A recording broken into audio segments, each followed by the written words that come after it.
আপু হয়ে গেছে কি? সব টাকার মধ্যে হয়ে গেছিস। যাবো না তো কি করবো? তো শপিং করে আমি বুঝি না, তুই তো একটা লিপস্টিক কিনতে গেলে 20টা দোকানে যাস। তাই বলে কি সব টাকা নিয়ে চলে যাবি? আমার শপিং করা লাগবে না? এই দেখ পাঞ্জাবিটা কেমন হয়েছে দেখ তো। কেনাও শেষ। এদের ড্রেস কিনতে বেশি টাকা লাগে।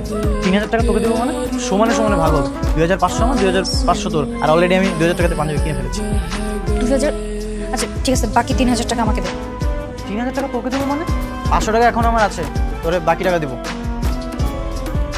তুই এরকম স্বার্থপর কেন রে? হ্যাঁ, তোর টাকা আমার লাগবে না, আমার টাকা আমার দে। জি না, তুই কেন, আমি বিল দেবো। একটা ড্রেস কিনতে এত জায়গা দেখা লাগে।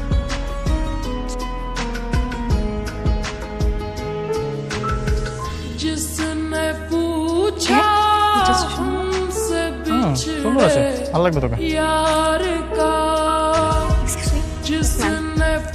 এই ড্রেসটার প্রাইস কত? 4000 টাকা।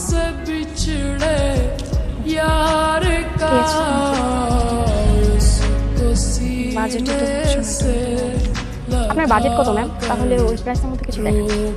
না না, আর কিছু দেখবো না। একটা ড্রেস পছন্দ হয়ে গেছে তো, অন্যগুলো দেখলে এখন আর ভালো লাগবে না। ঠিক আছে, যদি ড্রেসটা থাকে পরবর্তীতে আমি এসে নিয়ে যাবো। নতুন পাঞ্জাবি কিনেছি, দেখো তো কেমন হয়েছে। বাহ, সুন্দর তো। কিরে, তুই তো দোকানে এই পাঞ্জাবি দেখিস নি? এই পাঞ্জাবি কোথা থেকে আসলো? তুই কি তুই দুইটা পাঞ্জাবি কিনছিস? মা, ও আমার ভাগের টাকা দিয়ে নিজের জন্য দুইটা পাঞ্জাবি কিনে নিয়ে চলে আসছে, নির্লজ্জ কোথাকার। এই তুই আমার ভাগের টাকা দিয়ে নিজের জন্য পাঞ্জাবি কিনছিস কেন?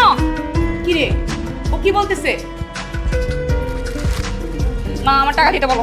তুই ভালোভাবে আমার টাকা কিন্তু ফেরত দে। তুই কেন নিজের জন্য দুইটা পাঞ্জাবি কিনে নিয়ে চলে আসলি? এখন আমার কাছে কোনো টাকা নেই, সব টাকা শেষ হয়ে গেছে। কিন্তু তুই এই ড্রেসের টাকা কোথায় পেলি? তুই তো 2000 টাকা দিয়ে একটা পাঞ্জাবি কিনেছিলি। হ্যাঁ, আমি 2000 টাকাতে পাঞ্জাবি কিনেছিলাম। পরে দেখলাম যে ড্রেসটা তো খুব পছন্দ হয়েছে।